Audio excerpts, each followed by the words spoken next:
ভারতে পশ্চিমবঙ্গের কলকাতায় ভারী বৃষ্টিতে বিদ্যুৎস্পৃষ্ট হয়ে এবং অন্যান্য দুর্ঘটনায় মৃত্যু বেড়ে 10 জনে দাঁড়িয়েছে। তবে ধীরে ধীরে পানি নামতে থাকায় পরিস্থিতি স্বাভাবিক হতে শুরু করেছে। আবহাওয়া বিভাগ বলছে সোমবার রাতে গত 40 বছরে রেকর্ড বৃষ্টি হয়েছে কলকাতায়। মাত্র 6 ঘন্টায় বৃষ্টি হয়েছে 251.4 মিলিমিটার।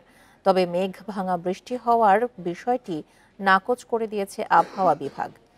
দুর্গাপূজার আগে এমন বৃষ্টিতে মঙ্গলবার দিনভর ভোগান্তি পোহায় কলকাতাবাসী। জলাবদ্ধতা সহ নানা জটিলতায় কলকাতা বিমানবন্দরের 30টি ফ্লাইট বাতিল করা হয়। বাস ও ট্রেন চলাচল বিঘ্নিত হয়। এদিকে শিক্ষা প্রতিষ্ঠানে 26শে সেপ্টেম্বর থেকে পূজার ছুটির কথা থাকলেও ভারী বৃষ্টির কারণে তা আজ থেকে কার্যকর করে কর্তৃপক্ষ।